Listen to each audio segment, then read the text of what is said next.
Imagine love, a promise of safety, understanding, belonging. Now, imagine that same promise twisted, weaponized. What if the very phrases meant to convey love, devotion, or concern are actually chains, tightening around your heart and mind, pulling you further into a labyrinth of guilt and obligation? We tell ourselves it's care, it's passion. But sometimes what feels like an intense connection is actually a carefully laid trap. A dark dance where your deepest fears and desires are leveraged against you. Today, we expose the chilling reality of emotional blackmail and the 5 innocent-sounding phrases that are anything but. Emotional blackmail isn't about grand, dramatic threats. It's often far more insidious, operating in the shadows of seemingly normal relationships. Preys on our fundamental human needs. The need to be loved, to be accepted, to avoid conflict, and perhaps most powerfully, the fear of losing someone we care about. For many, the seeds of this vulnerability were sown long ago, perhaps in childhood, where conditional love taught us that our worth was tied to obedience, or in past relationships, where we learned to prioritize another's happiness over our own. The emotional blackmailer, often someone we trust implicitly, doesn't need a weapon. They just need to know your pressure points, your deepest fears, your secret desires, your core values, and then they use language to exploit them. The cycle of emotional blackmail is deceptively simple, yet devastatingly effective. It's a game of fog, fear, obligation, and guilt. The blackmailer makes a demand. When you resist, they apply pressure, often subtly, triggering your fears of abandonment, obligation to their happiness, or guilt for not meeting their unspoken expectations. This isn't just about anger. It's about controlling your behavior by manipulating your emotions. Let's illuminate the 5 phrases that act as the keys to this emotional prison. Pay close attention, because once you hear them, you cannot unhear them. This is perhaps the most classic. It's a direct assault on your feelings, twisting your love into a weapon against you. It demands an action, big or small, as proof of your devotion. Your genuine love is made conditional on your compliance, creating immense guilt if you refuse. This phrase leverages obligation. It's a tally, a score kept of past favors, sacrifices, or kindnesses.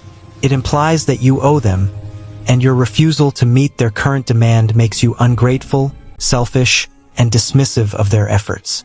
Here, the blackmailer taps into your fear of causing harm. It's a thinly veiled threat of self-destruction or extreme emotional distress, placing the burden of their well-being squarely on your shoulders. It makes leaving or asserting your independence feel like an act of cruelty. This is the ultimate projection of blame. Your actions, your boundaries, your mere existence become the source of their suffering. It erodes your sense of self-worth and forces you to constantly self-police, fearing you might inadvertently trigger their pain. This is about isolating you, making you question your own sanity and perception. It implies a consensus that doesn't exist, using implied social pressure to make you doubt your instincts and conform to their narrative. You are the problem, and they are the victim, supported by an invisible jury. The breaking point often isn't sudden. It's a slow erosion, a creeping sense of dread, a nagging voice in your head that says, "This isn't right." Perhaps it's a moment of profound exhaustion, where the emotional toll becomes unbearable, or a conversation with a trusted friend who gently points out the pattern. For Sarah, a successful architect, it was phrase number 3.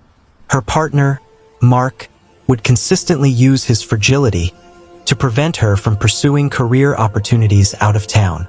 "I don't know what I'd do without you, Sarah," he'd lament. "I'd fall apart." The love she felt for him was genuine, but his dependence became a cage. The crisis hit when a dream project, a once-in-a-lifetime opportunity, slipped through her fingers because she couldn't bring herself to leave him. In that moment, the cost of his love became terrifyingly clear. It wasn't about her protecting him. It was about him controlling her through fear. She saw the pattern, the fog, not as care, but as a calculated manipulation designed to keep her small, to keep her close, to keep her under his thumb. The illusion shattered. The aftermath of recognizing emotional blackmail is often an internal war. The initial realization can bring immense pain, confusion, and even guilt.